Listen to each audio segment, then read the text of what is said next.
Negative K, nothing further, just K Cabby in the corner.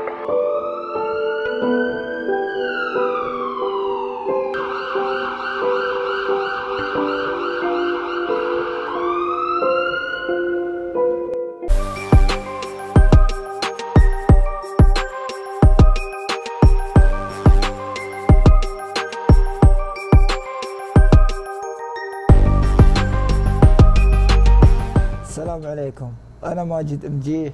حضرت لكم اليوم قصة جاكي هرنانديز اللي عانت كثير من أرواح وأشباح في بيتها وهي حامل بطفلها. طبعا القصة ذي واقعية، لكن قبل أن نبدأ القصة جهزوا مشروباتكم أو قهوة عشان تندمجون مع القصة. بطلة قصتنا اليوم جاكي هرنانديز اللي صار بينها وبين زوجها جدال عنيف، وكانت نهاية حياتهم الزوجية الطلاق بعد ما أخذت جاكي طفلها جيمس وفكرت تغير المدينة اللي هي فيها من لوس أنجلوس إلى مدينة سان بيدرو في ولاية كاليفورنيا. وخذت جاكي بيت على قدها هي وطفلها في عام 1980 في شهر نوفمبر.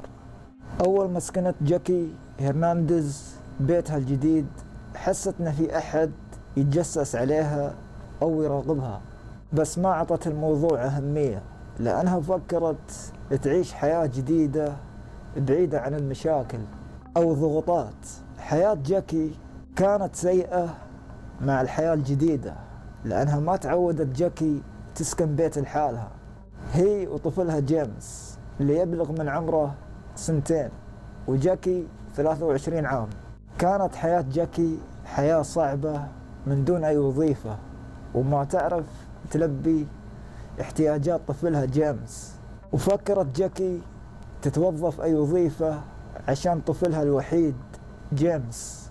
وكانت جاكي تخلي طفلها جيمس عن جارتها سوزان وترجع بعد فترة الدوام عشان تاخذه من جارتها. طبعا جاكي كانت حامل وحملها صعبة مع وحدة تداوم، وكانت جاكي أول ما ترجع من الدوام تنوم طفلها وتنام، بس جاكي كانت تحس بشعور غريب وكانت تسمع أصوات في علية المطبخ وبالليل، وكانت تحلم بالليل بكوابيس، وكانت تشوف بحلمها شخص قريب جنب البحر وفي شخص معاه ويغرقه، وأول ما ينتبه هذا الشخص لها ينطلق لها بسرعة وهي تهرب، وبعدها تقوم من نومها مفزوعة. وفي يوم من الأيام حلمت جاكي بنفس الكابوس وصحت عشان تتوجه إلى دورة المياه وانتو بكرامة، وانتبهت الشبح وشكله مثل العجوز في ممر البيت. وبعد ما فتحت جاكي عيونها أكثر اختفى الخيال أو الشبح من قدام عينها.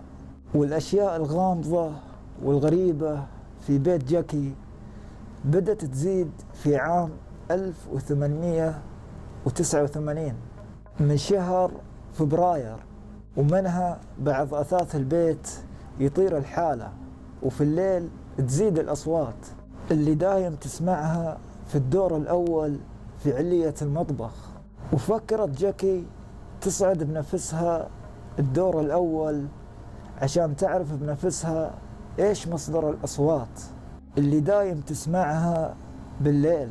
وأول ما صعدت جاكي المطبخ شافت الغبار والعنكبوت على أطراف المطبخ، وفجأة جاكي شافت خيال عجوز ووجه ومن دون جسم، وارتعبت جاكي من المنظر ونزلت غرفة النوم.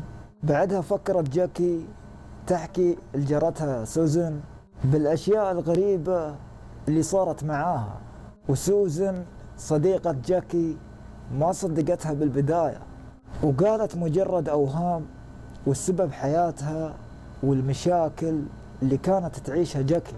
وفي يوم من الأيام صديقة جاكي سوزان فكرت تزور جاكي بالبيت، وأول ما زارتها سوزان شافت سوزان صور وتطير بجميع أنحاء البيت وترمي على الأرض بقوة.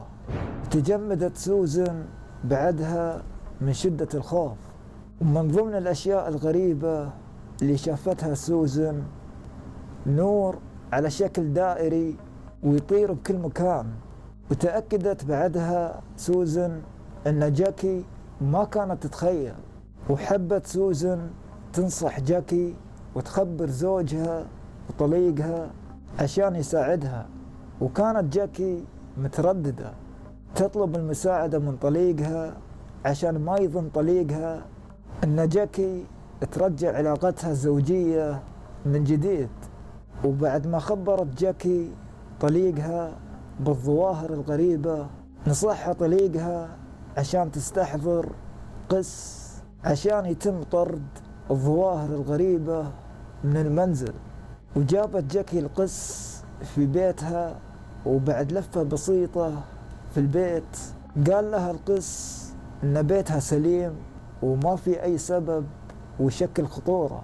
وبعد ما قال القس الكلام هذا لجاكي، القس طلع من البيت وكأنه شايف شيء ومرعب في البيت.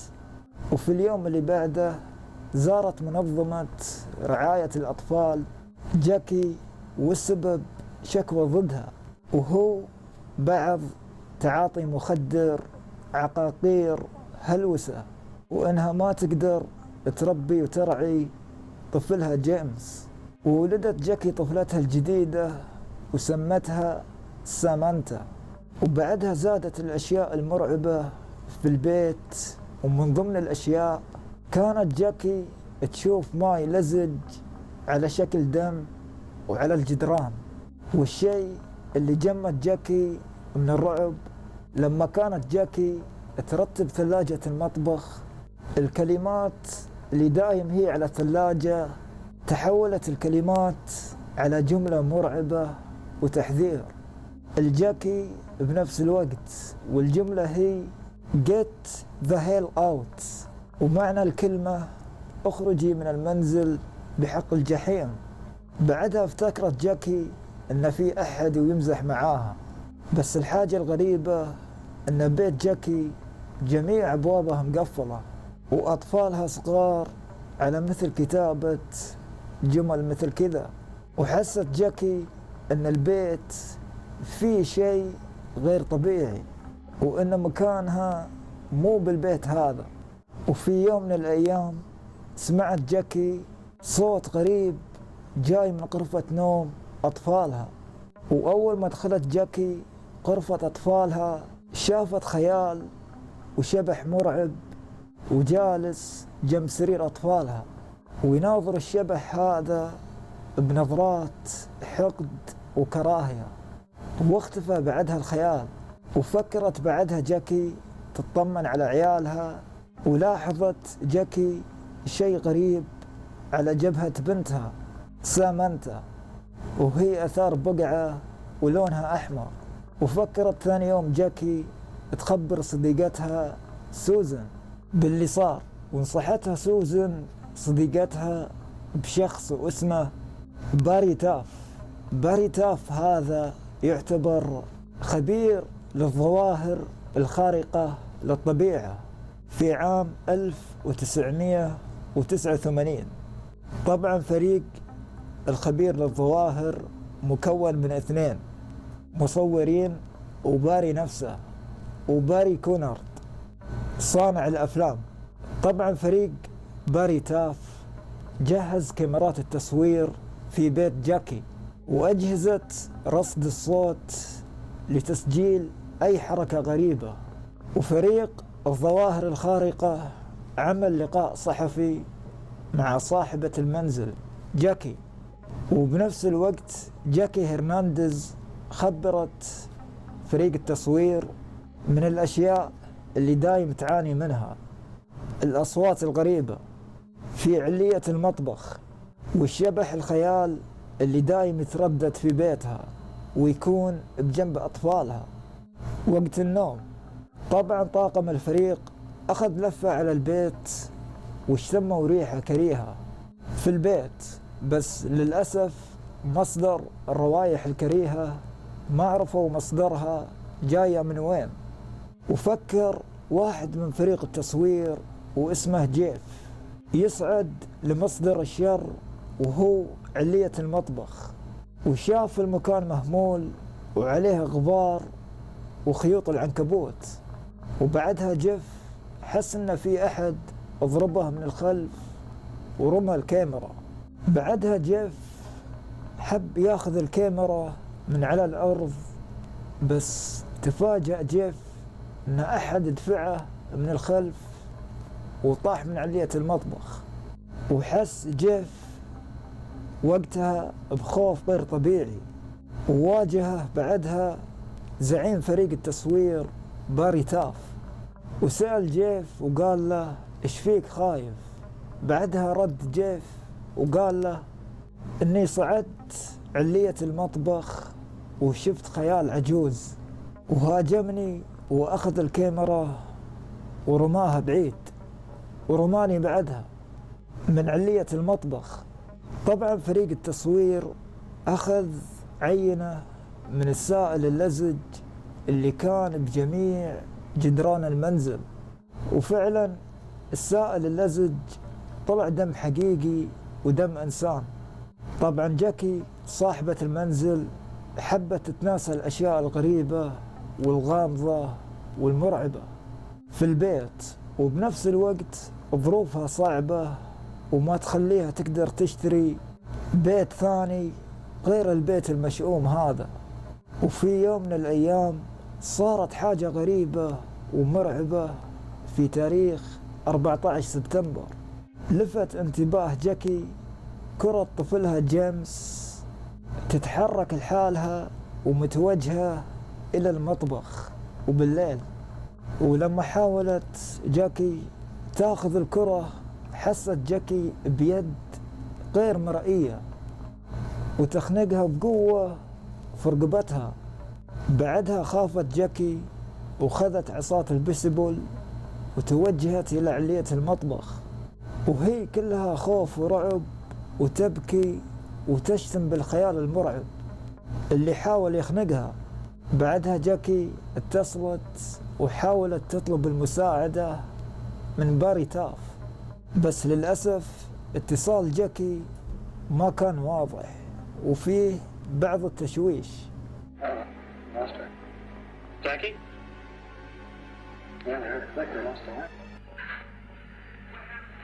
Jackie? Hello? We're coming right now. Okay, hurry, please. I don't know how long I can stay here. We're leaving right now. Okay. Bye-bye. Bye. Okay, bye. بعدها جاكي طلعت من البيت هي وأطفالها وجارتها سوزان، وكانت تنتظر فريق التصوير باري تاف. وتم وصول فريق باري تاف ومعاهم أجهزتهم وكاميرات التصوير. بعدها جيف حاول يصعد إلى علية المطبخ ونصحوه أخوياه بعدم الصعود إلى العلية، بس جيف كان راكب راسه وحب يصعد. وبعد وقت بسيط من صعود جيف للعلية سمع جيري صوت شخص مخنوق ويطلب المساعدة. بعدها توجه جيري إلى العلية وشاف جيف مربوط حول رقبته أحبال في سقف علية المطبخ. وفعلا جيري قدر يحرر جيف والأحبال اللي مربوطة برقبته، ونزلوا تحت إلى أسفل العلية وخبروا طاقم الفريق بالشيء اللي واجهه جيف. وقال الفريق إنه شاف خيال أسود وحاول يخنقه في العلية وبأحبال على رقبته. والحاجة الغريبة بالعلية إن العلية تم تنظيفها قبل مغادرة فريق التصوير وصاحبة المنزل جاكي، بس يا ترى الحبل من وين جاء؟ وبنفس الوقت قبل مغادرة فريق التصوير اتكهرب شخص من نفس الفريق بصاعقة وأغمى عليه. بعدها جاكي اضطرت تغادر منزلها في عام 1989 في شهر أكتوبر، وبمساعدة زوجها السابق. ورغم ظروف جاكي المادية توجهت جاكي هي وأطفالها إلى مدينة ويلدن في ولاية كاليفورنيا. واضطرت جاكي تسكن ببيت صغير وبسيط على حسب أحوالها المادية هي وأطفالها. جاكي بعدها فكرت تعيش حياة غير الحياة اللي شافتها في بيتها المشؤوم، وتكون لها جيران وأصدقاء، وتكون حياتها طبيعية وهادية. بس حلم جاكي والحياة الهادية ما استمرت مدة طويلة. وفي عام 1990 في شهر أبريل سمعت جاكي صوت مرعب وغريب من مقطورة ثانية. واللي ما يعرف المقطورة هي نفس السيارات المتحركة وعلى شكل بيت صغير. جاكي كانت عايشة بنفس البيت هذا، ولاحظت جاكي كرات ضوئية على شكل دائرة، نفس الكرات الضوئية اللي شافتها في بيتها المشؤوم. ومرت الأيام وجات أيام، وحست جاكي إن الخيال أو الكيان المرعب صار يلاحقها بمكانها الجديد، وصارت تحس بنفس الظواهر الغريبة واللي كانت تعاني منها في بيتها السابق. واتصلت بعدها جاكي على باري كونر عشان يساعدها، مع أن مسافة المدينة اللي فيها جاكي طويلة. طبعا فريق المساعدة وصل عند جاكي بالليل. بعدها فكر باري كونارد يسوي جلسة تحضير الأرواح بواسطة لوح الويقة، وكان معاهم جاكي وجارتها تينا لوير، وكانت في طاولة خشبية وعليها شموع وطفوا الأنوار كلها. وبعد وقت بسيط من الجلسة طفت الشموع واهتزت الطاولة هزة قوية. بس المتواجدين بالجلسة حافظوا على هدوءهم، وبدأ باري كونارد بالأسئلة: هل يوجد هنا أرواح؟ وكان الرد نعم. وسأل بعدها كونارد: كم عددكم؟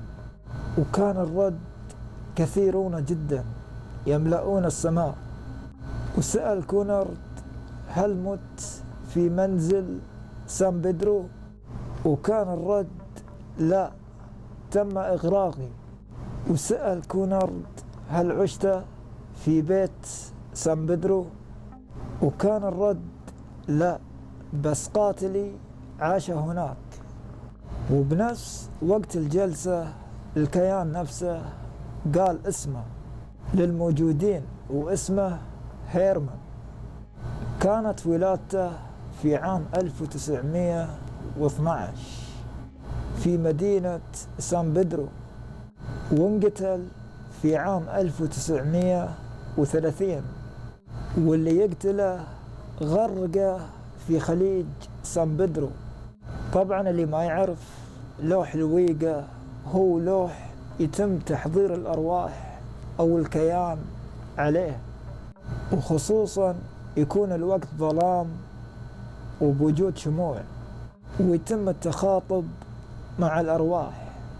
بعدها جيف سأل الكيان أثناء الجلسة: إيش سبب استهدافك لي؟ وكان الجواب على لوح الويقة: إنك تشبه قاتلي جدا.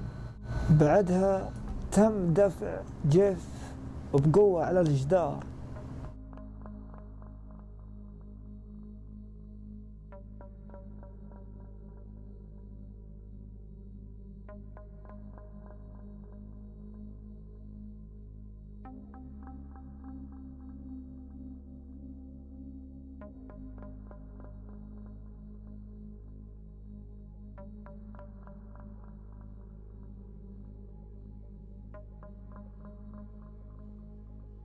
والباقي من قوة الخوف تجمدوا في مكانهم. وكانت آخر جملة انذكرت على اللوح الويقة: لقد حان وقت شروق الشمس وجاء وقت الرحيل. وبعد جلسة تحضير الأرواح فكرت جاكي تعيش ببيت ثاني في سان بيدرو، وصار الخيال المرعب يلاحق جاكي، وجيف هو الشخص الوحيد اللي أذاه الخيال المرعب، وتعرض لهجمات ومنها آثار ضرب بظهره، واشتعال اسطوانة الغاز في مطبخ بيته ومن دون أي سبب.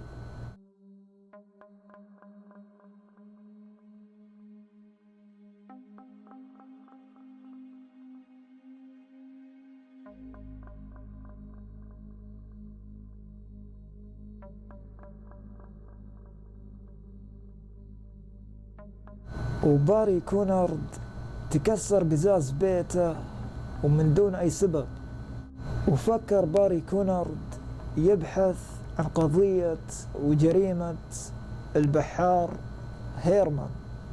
طبعا باري كونارد فكر فكرة جهنمية وذكية منه، وحب يربط كلام الخيال أو الكيان نفسه في جلسة تحضير الأرواح.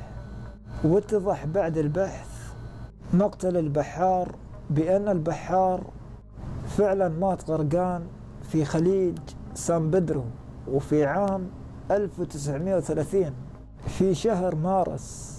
والسبب غرق هيرمان سقوط هيرمان أسفل الميناء، وتعرض وقتها هيرمان بضربة قوية بالرأس.